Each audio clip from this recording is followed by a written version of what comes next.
I'm going to move through this quickly because I want to make sure that we get our hands dirty. I predict that for your first time, it's probably going to take you a good hour, hour and a half to get through the notebooks at least.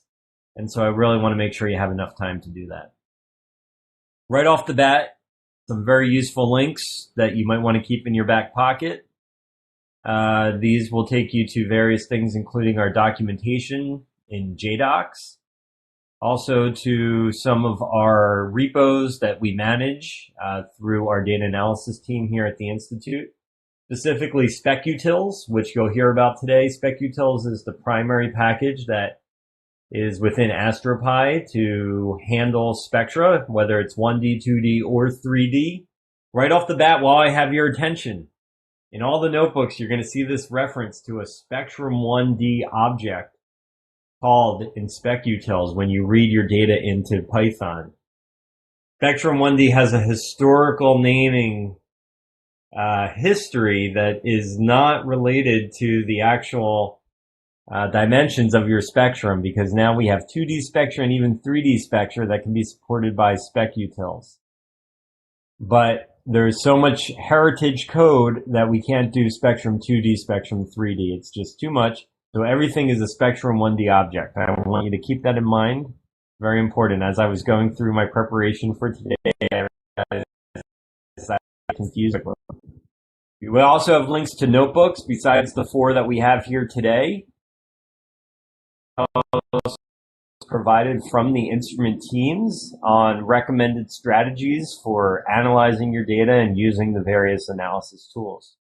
One other really important point, while I have your attention, is that all of these techniques today are not considered the be-all, end-all, okay? They are developed by individual scientists at the Institute, but as we know in astronomy, there's not one right way to do everything or anything.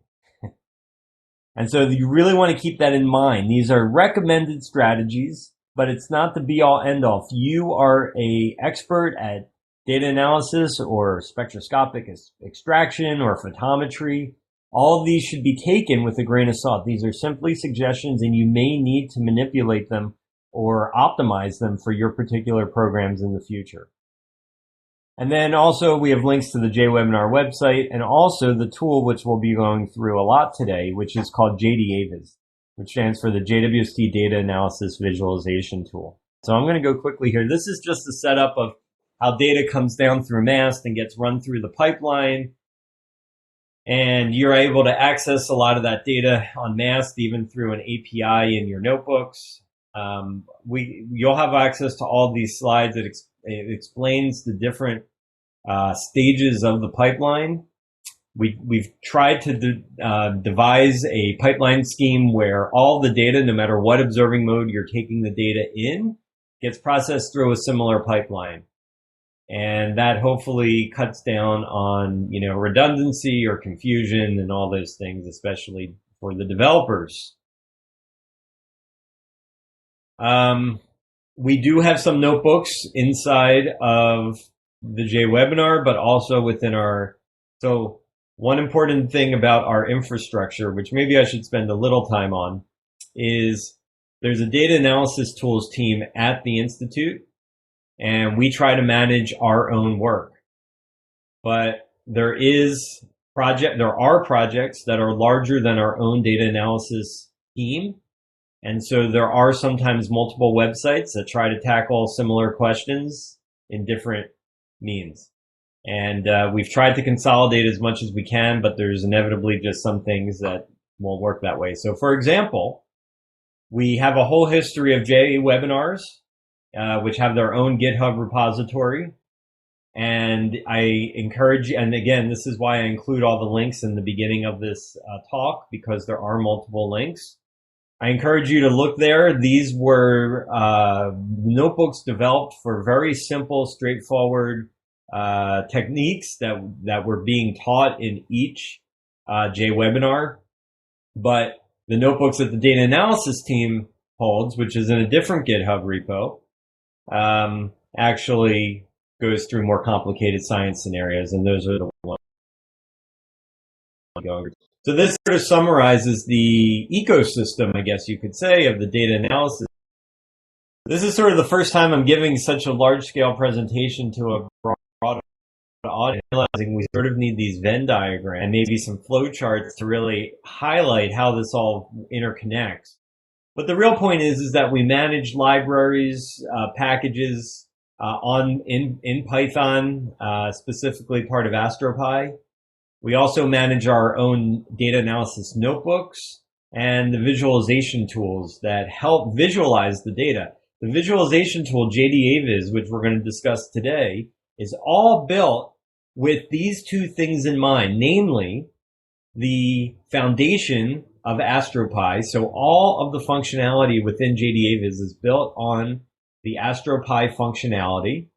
And it's also built specifically to be integrated inside of a Jupyter notebook. That is the main impetus for developing this particular visualization tool. It's not so that Space Telescope can compete with DS9, or, they're trying to replace, your favorite viewers. However, as IRAF gets phased out and AstroPy gets phased in and people are using more and more Jupyter notebooks and want this reproducibility, they're going to want visualization tools that are integrated into their workbook workflow. So again, the libraries we are going to probably look at most today are PhotUtils, the photometry package, SpecUtils, the spectroscopy package, and SpecReduce, which is a new AstroPy package that aids in the extraction of spectra from your 2D spectroscopic observations. We're also going to be going through 4 science notebooks, probably one. Each of you are going to do one, depending on which breakout group you pick. But you can access all of our notebooks, again, through JWebbinar, which we talked about, and JDAT, which is our data analysis team infrastructure. So these are 2 places where you can access notebooks. And then finally, you can also see that the notebooks, if you're not familiar with running notebooks and you're a bit of a novice, we have the notebooks fully rendered for you, so that if you don't understand GitHub or cloning repositories, but you just want to see the basic code or the basic sort of algorithm for a certain analysis technique, you can go and you can look at the fully rendered pages all online. You don't need to worry about opening it up yourself. And then finally, the visualization tools. I already mentioned this, interactive tools embedded in the Jupyter framework, and they work in notebook form, but they're also the same tools that are used on MAST and also as a standalone application.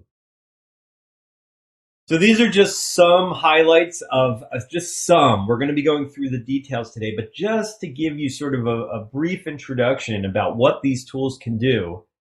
It's designed so that you can interactively play with your data. I want to make it clear that this is not supposed to be your final measurement, right? I mean, it can be, but this is really meant to be an interactive experience where you might not know exactly what wavelength range your spectral line is over. You might not exactly know where your background is that you want to make a measurement for. So this allows you to iterate in real time, and then when you're finally happy with your answer, you can export that back into your notebook, and you can even export all of the parameters so that you can run this blindly without having to interact with the tool in the future. So I want to sort of make that clear. This is part of the data exploration process. So here's a 1D spec. In JDA Vis, when you look at a 1D spec, we call it Spec Vis because all you're looking at is the spectral viewer. And you can do things like select an emission line and measure underline the continuum and measure the line flux and all the parameters. So we'll be doing that today. If you have a lot of spectra, specifically with multi-object spectroscopy and NIRSpec, but also for things like NIRIS and NIRCam where you have GRISM wide field slitless spectroscopy and you have a whole series of observations for a single pointing or something. Or maybe you even just have a whole set of observations period for time series, of a supernova evolving over time, and you want to look at everything at once. You can load this into our multi-object spectrographic viewer. The main goal is for a MOS where you have a slit on an image. So this shows you where your slit is. Here's your 2D spectrum and here's your 1D spectrum. And you can very quickly go through all of your different spectra and look for different features. And you can update this table at the bottom with various numbers and columns that allow you to sort of sort and organize your data in an interactive way. If you're looking at an IFU data cube, you can open up the instance of JDA Vis called Cube Vis. You're looking at a cube. This shows a flux cube on your top left and the collapse spectrum in the bottom. We're going to be working with cubes today, so you can learn all about this tool. You have a little wavelength slider, and you can do things like create moment maps in real time on the fly and plot them right in the window next to your flux viewer, okay? And so that's a really nice capability. And we also have an image viewer, again, not designed to replace DS9, designed to be interactive within your Jupyter framework. This is called MViz. You can open up multiple images, of course, not a big surprise. You can open up multiple images within a single frame. In DS9, that's an RGB image, for example, but here you can open up 10 images in a single frame and make a 10 color image, which is pretty cool. We demoed that yesterday for a different project. You can import catalogs. You can select regions based off of those catalogs and obtain photometry. So things like that. You can also draw your own regions if you have an elliptical object like a galaxy and you want to analyze the pixels within that ellipsoid. You can do that. You can rotate things along those levels. Things are getting sufficiently complex now. We've added all sorts of recent functionality, including a legend, so that you understand everything that you're looking at. In a way, this is turning into a very complicated graphical interface with what we call layers. So here you get multiple layers and you can access those layers. And those layers can be data layers, but they can also be, subset layers, regions. And we're going to talk all about regions today. And we also have this SpecViz 2D instance. If you want to do your own spectroscopic extraction interactively, you're able to define various windows and traces and get the data out into a 1D spectrum that you can work with. So this is an optimized routine. If you're not particularly happy with the way the pipeline for JWST gives you your data, or if you have your own technique, or you have a complicated field, or you have your own data set that's not JWST and you want, an easy tool to do your extraction, this allows you to do it. And we're going to be doing a demo on that as well. In MViz, you can, do a catalog search. I already mentioned this. It's nice. You can open up your image, look at what catalogs are in the field. And now I just want to show you some recent highlights to show you that real teams are using this out in the field. I mean, so proof is in the pudding, right? This is a Nature Science paper that just came out. You may have heard about it. The Wolf-Rayet star 140.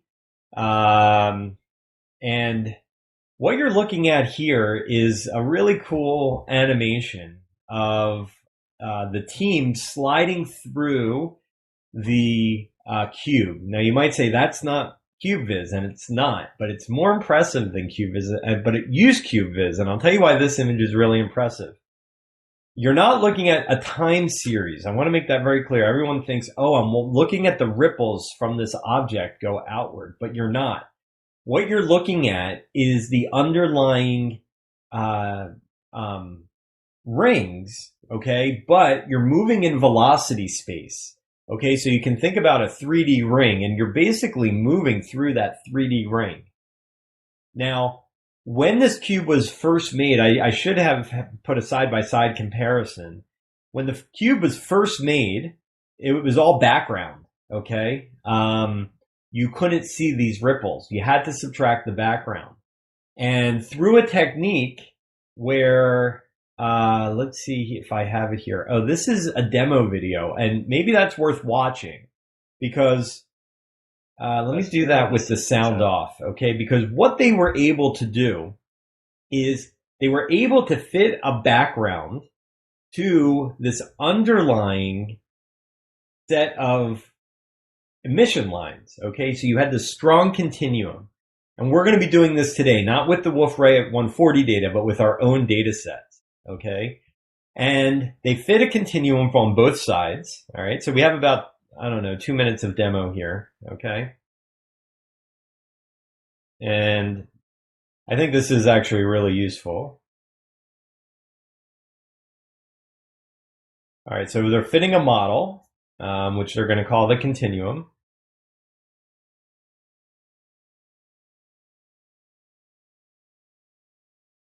All right, so you see that straight line. Okay, you can make it as complex as you want, but they fit this continuum. Once they're happy with that fit, they're going to do it on a spaxel by spaxel basis. That what you're looking at there is the entire cube collapse, but they really wanted to look at it on a spaxel by spaxel basis. So they use this button fit cube, and you can see up here the cube is running spaxel by spaxel. It takes a little bit, not too long. I'm just going to zoom ahead a little bit. All right, and then I play around with the scaling there, and I finally get the scaling right, okay? And what that cube is showing you is not the data set. It is showing you the model of the background.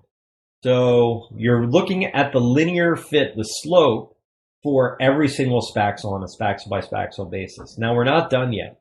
The second part to that project, which is really important because it highlights the power of the notebook, is that they are able to pull that model, that 3D cube model, back out into the notebook. And they are able to subtract that cube from the original data cube, okay, using just a single line of code. And you can see that it's towards the bottom of the cell that we're currently in, where you see this science minus continuum. It's a single line of code. You can't make it any easier. And the result is a continuum subtracted cube. Now, the continuum is not good on the left-hand side there. It's a bad subtraction because we weren't worried about that. We were only worried about right underneath of the spectral lines, right? And so we can zoom back into our favorite spectral lines, and that's what we're going to do. And you're going to see how much you're able to bring out the signal to noise by just removing that background. Okay, so you can see that that's some really nice structure. That's all velocity space. I mean, it's wavelength space, but you're going back and forth in velocity, right? So you can see the before and the after, and that's the real point. Now you have this beautiful continuum subtracted cube, and you're able to really look at the line evolution as a function of velocity as you scroll through that cube. And there it is, right in JWebviz. You know, we're scrolling through it, and you can see all the different features come and go. Okay. So I think that really highlights the power of such a tool. I have one more. We're going to do this today. This is a quick 1-minute demo that shows you how you can extract in real time your own spectrum from a 2D spectrum. So in this case, what you're looking at is a MIRI LRS image. And we go into the spectral extraction plugin, and you can see that I'm changing around the parameters. And it compares what I would get compared to the default, okay? And you're looking here in the blue line, that's the thing that I'm changing. And it all depends on the parameters that I'm picking. If you're not familiar with JWST LRS data, you get this negative on the top and bottom because you're doing a node subtraction sequence. Okay, that's the signature of LRS. If you use near spec, you have a different node pattern, and you're going to see 5 of those. Okay, so it's a little bit different. That's how you know you have near spec. Okay, so what I'm doing here is I'm just creating a background. I know I'm moving fast. You're going to have so much time to do this today, and we're going to do it all again, but I want to show you sort of what you're up against right off the bat, okay? And then we can do our extraction, all right? And we're going to extract it from the plugin. We're going to pick which 2D image we're going to use. We want to use the background subtracted data. We're going to do a simple boxcar extraction. We could do a more advanced horn if we wanted to. We choose the width of our extraction window, and we just call it something, you know, whatever we want to call it. My extract, okay? And then I extract it. Now we have our extraction inside of the tool, but we want it back inside the notebook, okay? So here's what's so cool. Now we can extract that back into the notebook using these simple commands, and then we can start working with our extracted spectrum. All right, 230, that was my goal. In general, if you're on your own machine, it should be as simple as this to create a new environment and get up and running. I like to think it's that simple. It's not always that simple, but it is for the most part. And just to come back to it, we have all these links. They all serve their own purposes, and I encourage you to keep this handy because I think there's a lot of useful resources here.